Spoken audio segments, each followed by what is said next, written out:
Good morning, everyone. We are coming to you live via Facebook streaming, via YouTube streaming, and also via Skype online. Each one of you is welcomed to this live streaming. I had started already with the questions that Devi is asking Shiva, her consort. But it is important to speak on the origin and the unique understanding of Tantra, how Tantra was developed. I will take the example from your own life where you are, the house, your place where you stay.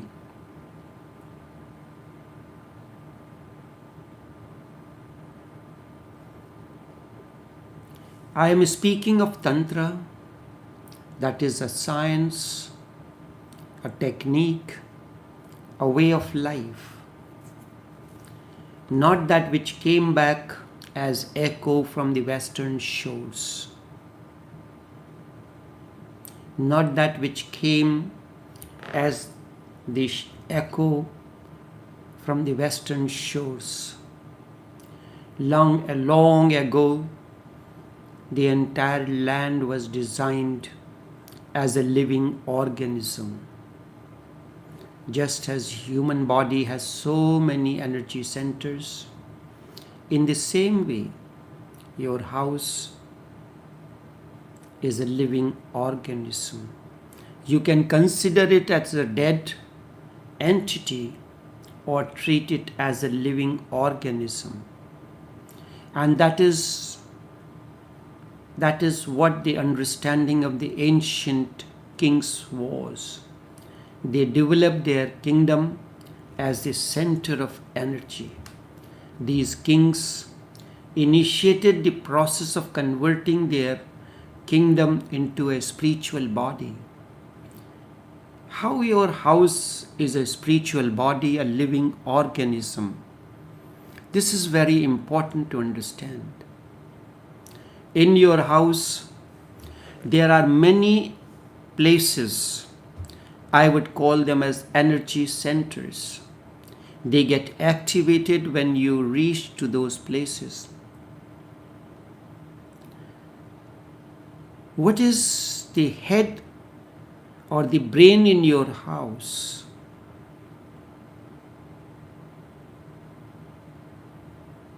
In every house we develop a study where you are alone, sitting down in your recluse, doing your studies, doing your work. You do not, if you are a writer, you do not sit down in the living room or in the restroom to write your books. Your study is your brain in the house. Study is the brain of the living organism that your house is. It has to be provided with the physical energy. That's where kitchen is important. Kitchen produces the food that provides you physical energy. It is another energy center. After days work, when you come tired, you need a little entertainment. You sit down in the living room where there is television and other things. This is the place where you meet your friends, but then you need the rest also. It is a center of meeting with the people, a conference room, entertainment center. Your body needs rest, mind needs rest. And that can happen in an energy center. So your bedroom becomes your energy center. Bedrooms becomes your energy center. An entire house is under the protection of the one who is the householder. The house is to be developed in that way. The ancient sages developed their kingdom in such a way that there is an energy center, very high energy center, which is the brain. It may be mountain, it may be a temple, it may be something, and the entire land was developed as a living organism. Your house, not only your body is a living organism. There are people who consider their body as a dead organism. They live life as if they are dead. Your body is a living organism. You can nourish and nurture its brain by providing and taking care of it. The mind needs a different kind of nourishment and provides you a different energy. The physical body is nourished in a different way, and it provides you a different kind of energy. So is the case with everything that provides you. So as a matter of fact, you can say every place in your house is an energy center. It is a living organism. That is why Hindus keep their house clean, keep it neat and tidy. And the ancient kings knew this, so they initiated the process of converting their kingdom into a spiritual body. That's how the ancient India was developed. Nepal was developed in that way. Nepal is developed as a spiritual land, surrounded by mountain peaks, valleys. As a result, Nepal is considered as the land of mysticism, just as India. The entire city, the entire country is covered with powerful temples with fascinating stories around it. It is the only country where this aspect is more alive than in any other part of the world, not even in India. Because the entire civilization supported this, even for more than 98% of the population that visits the temple, the highest goal is seeking salvation. Not seeking business prosperity, not seeking health or anything else. This is virtually lost in India, and it does not exist in any other part of the world. The highest goal for an Indian is to visit the shores of United States of America. It is as if that is the highest temple.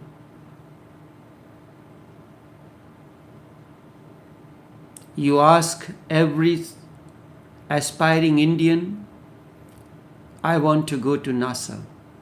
I want to go to this place or that place. So not that the temple I am going to for salvation. Salvation is not the goal for an average Indian. This is the sad plight. But in 98% of Nepali civilization, Nepali population goes to the temple where salvation is the highest goal of an individual. The word Nepal is also beautiful. It comes from the two words Ne and Paul. In prehistoric days, there was a sage named Ne. He established his kingdom, his place in Kathmandu Valley. Kathmandu is the capital of Nepal. And the word Pal means protection. So a land that was under the protection of the sage Ne. Nepali culture is the union of Vajrayana Buddhism and Tantric Hindu Dharma. Shiva is the Tantric, the way of Shiva. Vajrayana Buddhism, there are two: Vajrayana Buddhism, Mahayana and Hinayana Buddhism. Vajrayana Buddhism and Tantric Hindu Dharma, these combined together to become the religion of Nepal. Later on, these two aspects merged into one another to become the Bon religion in Tibet. Bon Dharma or Tibetan Buddhist Buddha Dharma. When the entire mentality is the way of life, or the way of life is based on salvation or liberation, then it is possible to convert the entire geography into living organism. If you are spiritual, you convert your whole house into a living organism. In my house, where I spend my time, it is my office, it is my place for worship, place where I sit down in solitude, it is the place where I write, continue my writings. These things, sometimes it may be possible that I am sitting on the dining table and write something or look at something and respond. Kitchen is to prepare the meals, to provide the energy at a different plane. Office, restroom is an important place. And in order to maintain the restroom and the house and clean, you need a broom. Very important aspect. How do we treat our brooms? As if it is a garbage. The whole mentality has to change. It is an instrument to keep your place neat and tidy. An instrument, it is a living organism. After you finish your job with the broom or mop, wash it and do not hang it upside down or let it do a sirsasana, that headstand. Normal way, you keep your feet down and you thank the broom and mop that you have helped me. You had been the instrument to keep my place neat and tidy. Then your house becomes a source of energy. Whosoever comes there feels that it is an energy center, a living organism, a place for transformation. You can develop. Now I am doing the business in the same way. Everything is being properly. A special cupboard is being made for keeping the cleaning items, the broom, the mop bucket.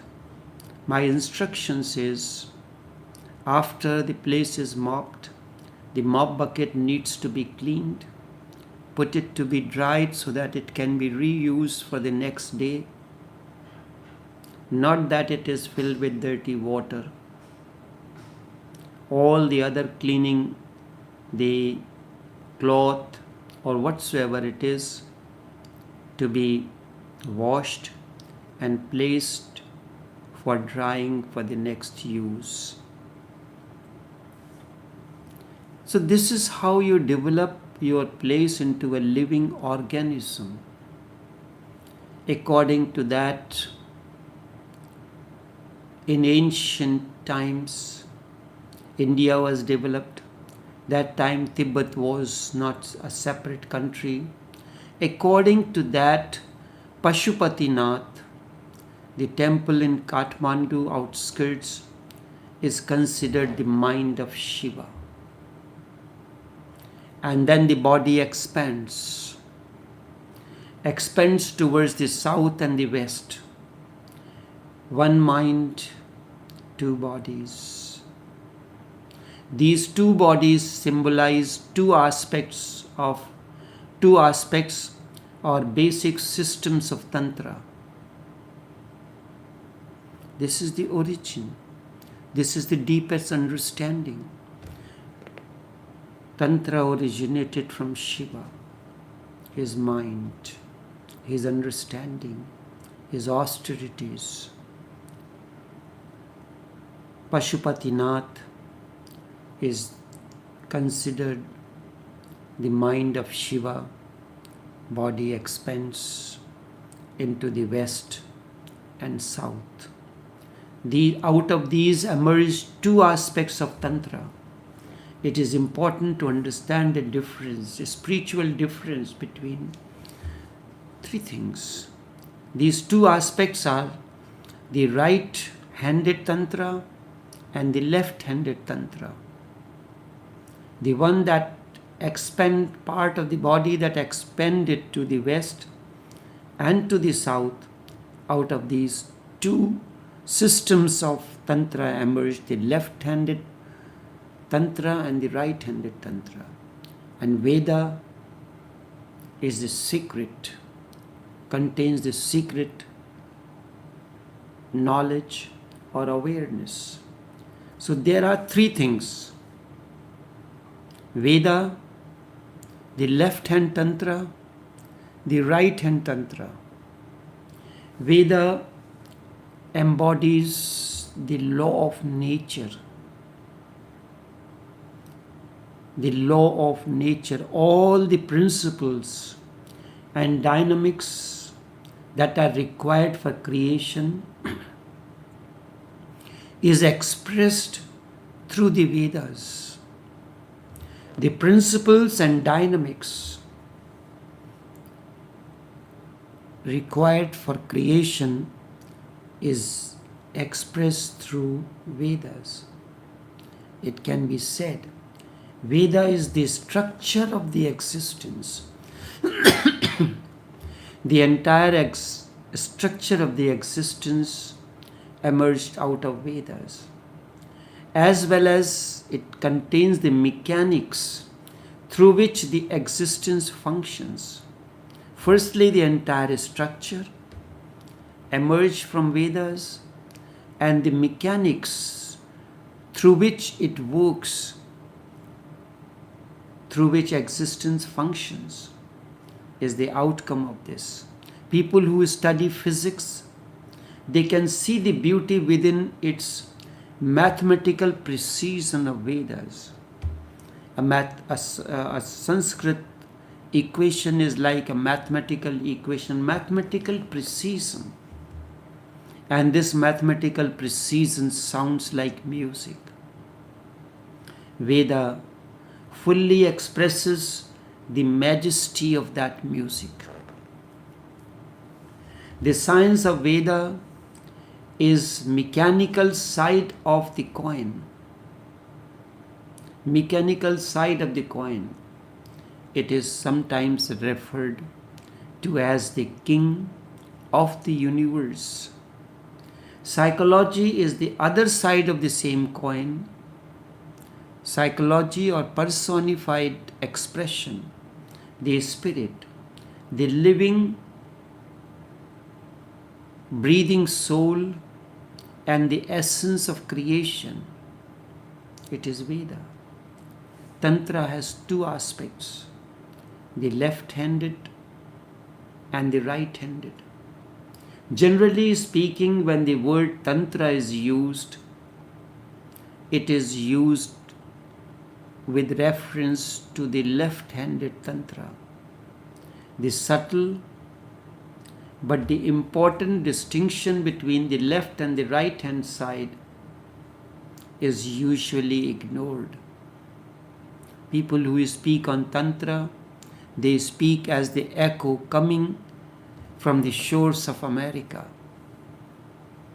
Involvement, a sex feast, It is not so. The subtle but all important distinction between the right and the left hand Tantra is usually ignored. The right-handed aspect of Tantra is technology, the engineering that employs the principle of Vedas, the secret knowledge, in a manner that it is in harmony with the nature. This is the right-handed Tantra. It is the technology, the engineering that employs the principles of Veda in such a way that it is in harmony with existence, in harmony with nature. Your life is not in harmony with nature. That is the greatest agony. The way of spiritual development is to bring back your life in harmony with nature. It means to be in harmony with nature. It means to be evolutionary, support life, to feed and nourish, to create ever increasing levels of coherence, integration, and health, not only of the individual, but of the society, humanity, and all of the existence. Although the word society does not exist really, it is a collection of the people together. So the unit of that is individual. My concern is maintaining the spiritual health of the people who are connected with me, providing them that kind of nourishment which will infuse new life into you, a new enthusiasm, new interest in you. You are pulsating with new life and vigor. From time to time I speak on the physical nourishment, which is food, what kind of food you should eat, and how to prepare the food for higher souls, cooking for Buddhas. The right-handed tantric techniques can be referred to as natural. It brings coherence, integration. It means to be evolutionary, not revolutionary, to evolve, to support life, to feed and nourish, to create increasing levels of coherence, integration and health, not only of the individuals, but inculcate those values in the society and humanity and the entire existence. Proper meditation is the technique of right-handed Tantra. You would be surprised. Why am I talking about right-handed and left-handed Tantra? When someone asks me, want to know my vision of Tantra, be thankful to that person that he is welling this understanding out of me. In contrast to the right-handed Tantra, the left-handed can be referred to as unnatural. Left-handed Tantra is an approach to engineering that does not honor the entire aspect of the system involved. It is like replacing a fuse with a foil wrapper. Sometimes it is done that. It is like replacing a fuse with a foil paper wrapper of a chewing gum.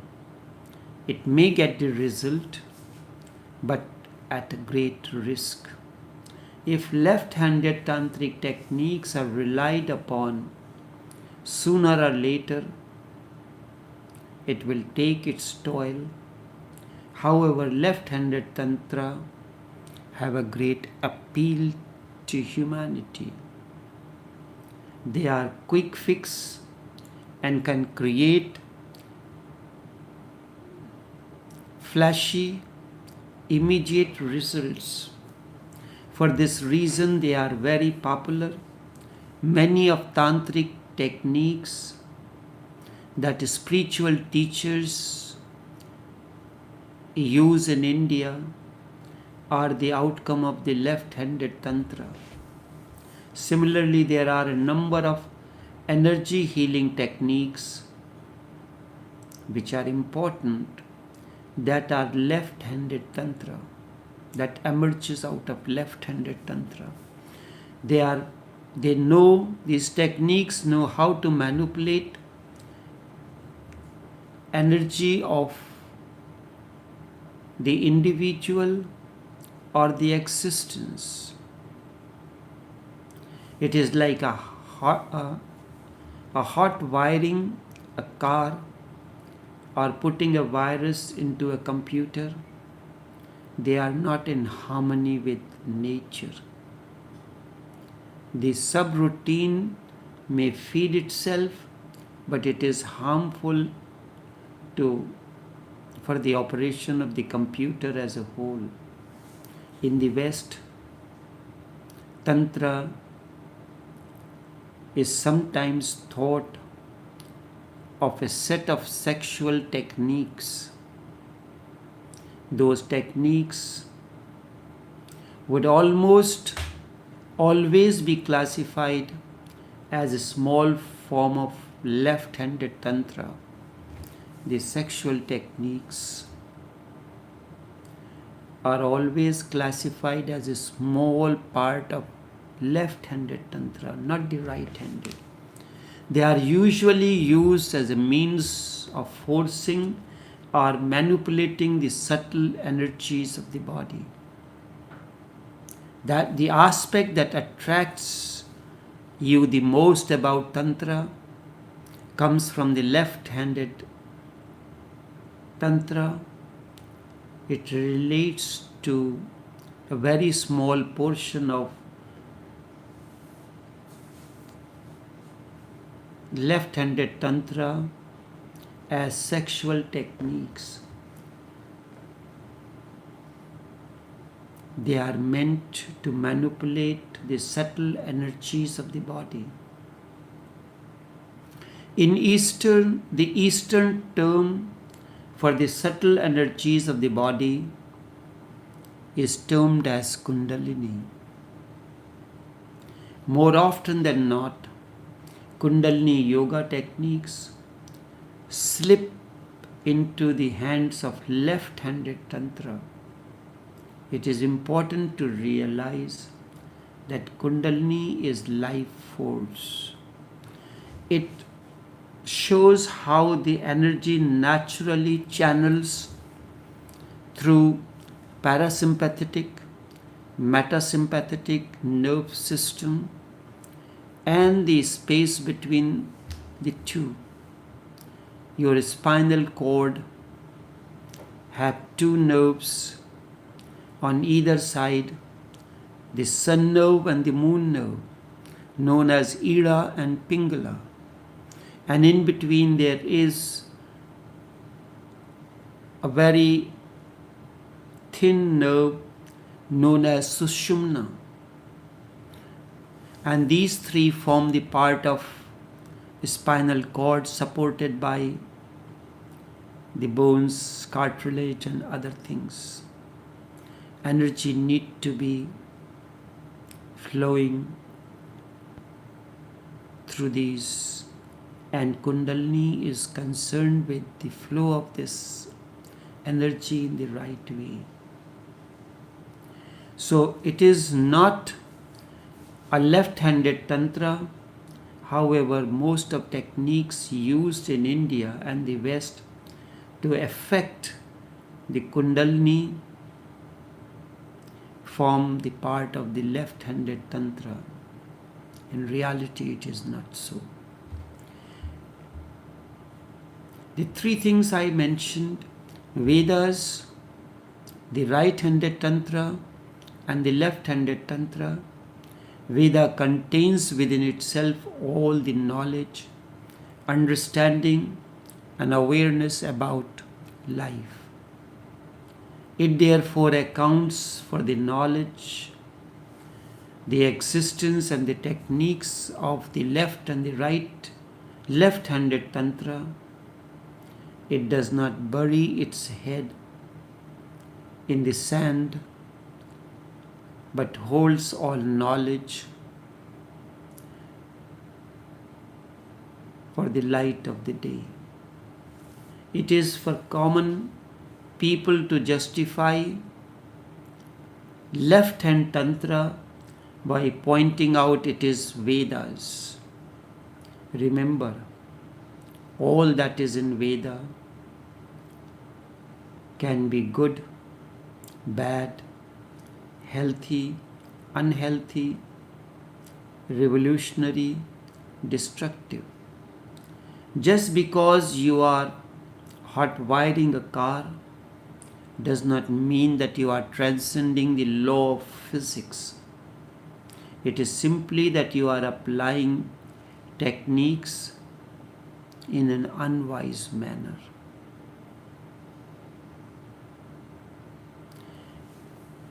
The meditation techniques that program the mind are unnatural as well. If you are using simply to cleanse, it is okay. Though very popular, they form the part of the left-handed Tantra. They can create immediate and impressive results, but take their toil, particularly over a period of time. Natural healing harmonizes the individual with Vedas. It frees the psychology from all imposed subroutines. Natural healing allows the physics, the physiology. Natural healing allows the physiology to reawaken to its own divine nature. It means natural function.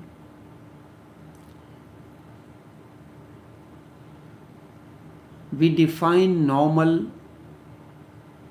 natural as Vedic. Right-handed Tantra techniques bring about the state of the normal function of the body.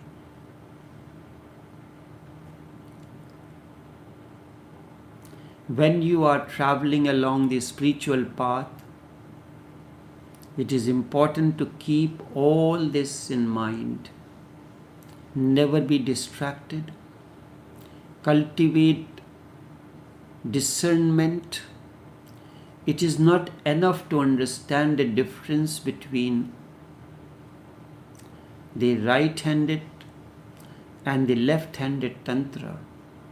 You must learn to apply this understanding wisely. The world today is permeated with a free-for-all, left-handed tantric spiritual growth and healing techniques. The ability to discern is sadly lacking. It is quite natural to ask questions. How do I know that I am applying the right-handed or the left-handed techniques? It is a very important question that you will become better and better of answering if you diligently and discerningly traverse along the spiritual path. The exploration of that the exploration of that question leads to the spiritual development. Remember, life is not a cookbook, nor an answer to these questions. As you follow the path, it is a thoroughfare. As you follow the path, your entire relationship, your understanding with the nature, and the very notion of answer and question will evolve. The spiritual understanding is not a new set of thoughts. It is an entirely new way of thinking, feeling, being, and knowing.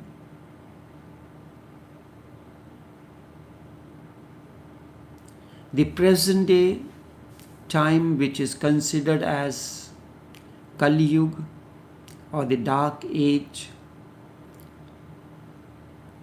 is translated as the age when left-handed Tantra permeates the spiritual teachings, the techniques to transform the mind.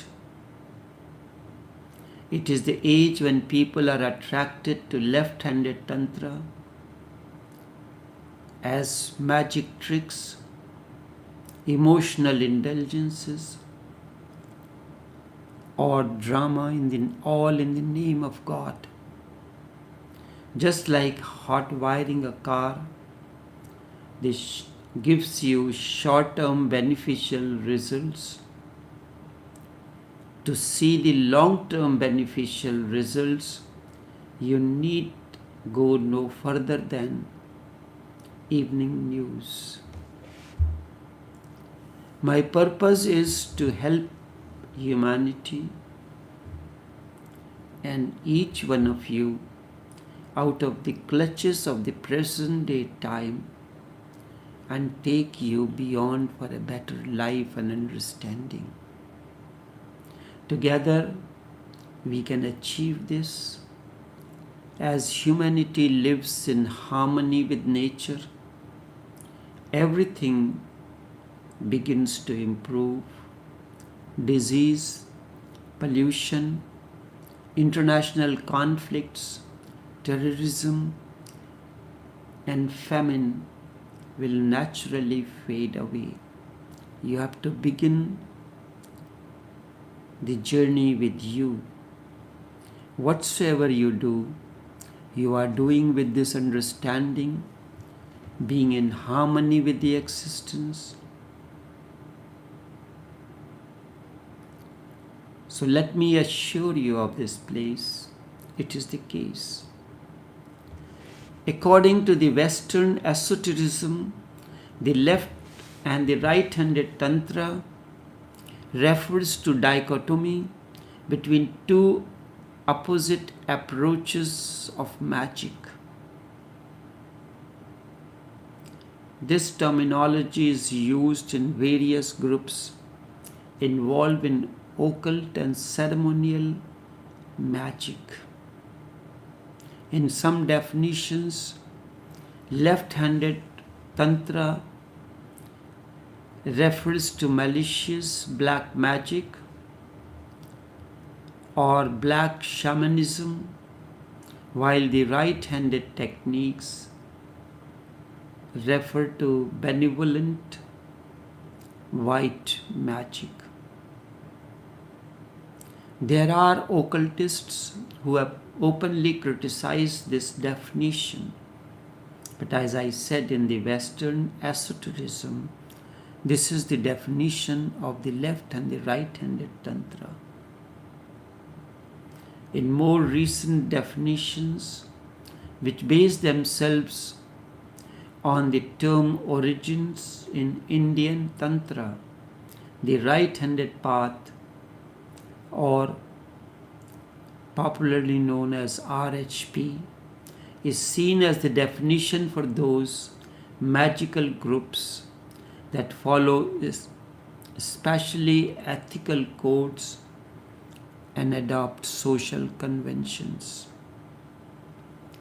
With left-handed, adopt the opposite attitude.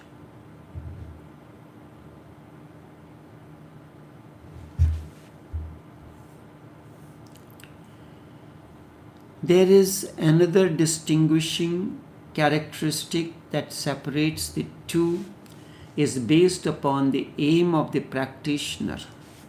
Right-handed path practitioners, they tend to work towards ascending their souls towards liberation or ultimate union with the divine source, returning to the source, returning to the heaven. Allegorically alluded to as restoration and climbing back on the ladder after great fall, paradise regained. In doing this, they embrace the light and try to annihilate anything that they regard as dark and evil. On the other hand, the left-hand practitioners do not see this as the ultimate goal, instead step towards their goal. They embark the dark as well as the light in order to invoke the alchemical formula to solve, to dissolve and participate, confronting the negative in order to transmute it into desirable qualities. They confront the negative in order to transmute it into desirable qualities. Left-handed path practitioner descend towards union with the divine to obtain godhood status, with godlike powers within them, having reunited with the ultimate divine energy. Then once they take a step towards separating from that divinity out of the creation of a new creation of their own, making with themselves as the sole divinity of the universe. They start the process. They descend towards the union with the divine to obtain godhood. Godhood is status, owning the godlike properties, powers, having reunited with the ultimate, the divine source of energy, and once again take one more step separating them from divinity. Out of this creation, separating them out of this creation into a new creation of their own, the modern, the new age system. By Tantra, I do not mean that you know now.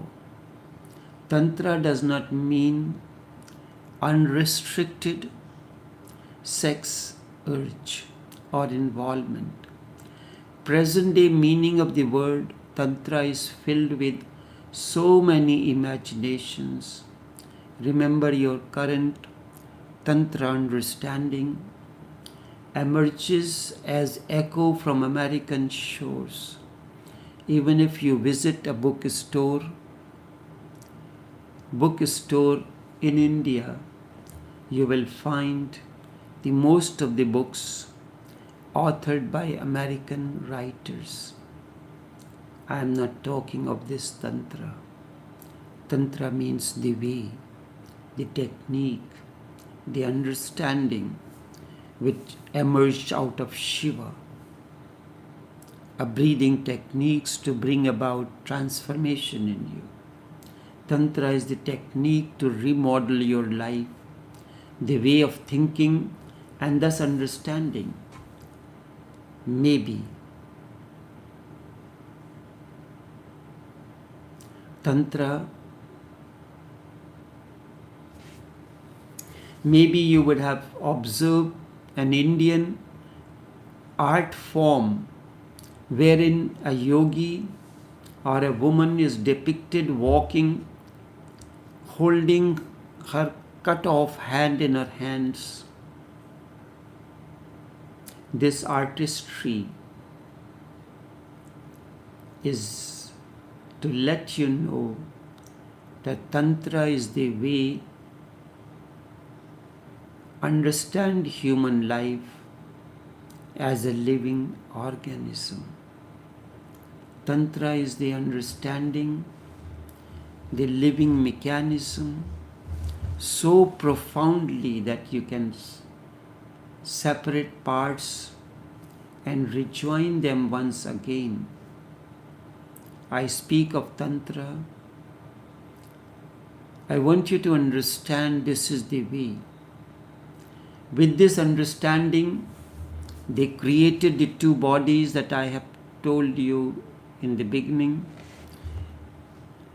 Pashupatinath is the brain of Shiva, and the body expands into the south and the west part. Out of that emerged the right-handed Tantra and the left-handed Tantra.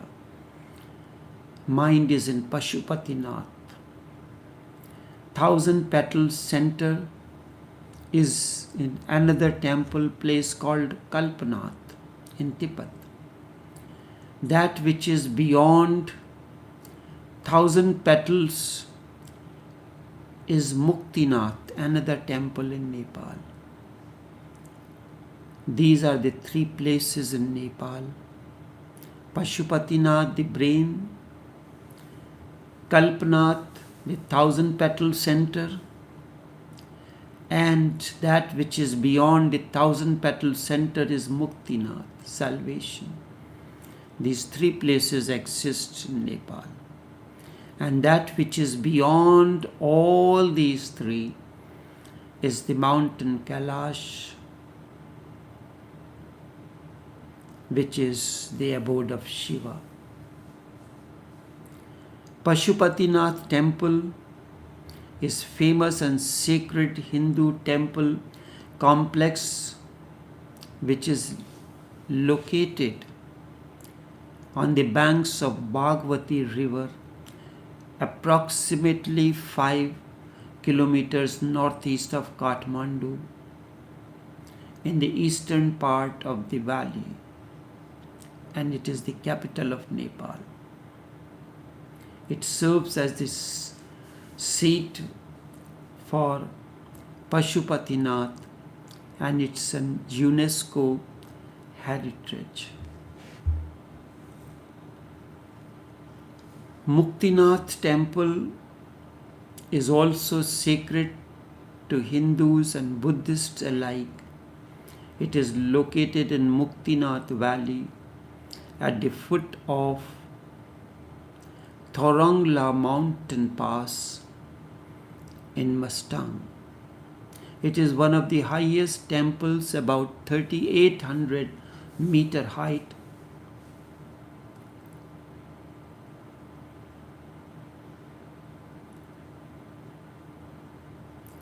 According to Hindu way, it is known as the field for liberation.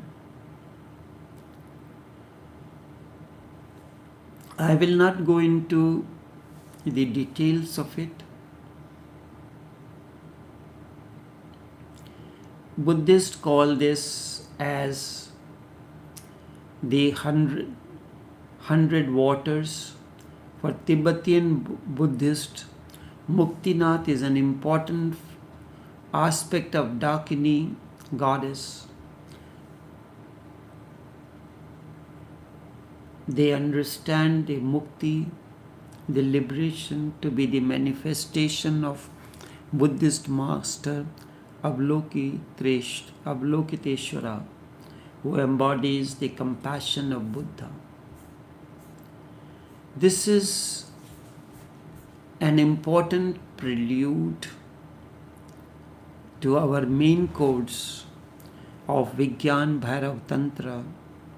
I thought it relevant to bring out that aspect as we are continuing on our journey towards the Vigyan Bhairav Tantra.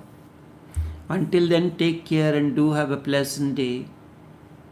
Take care.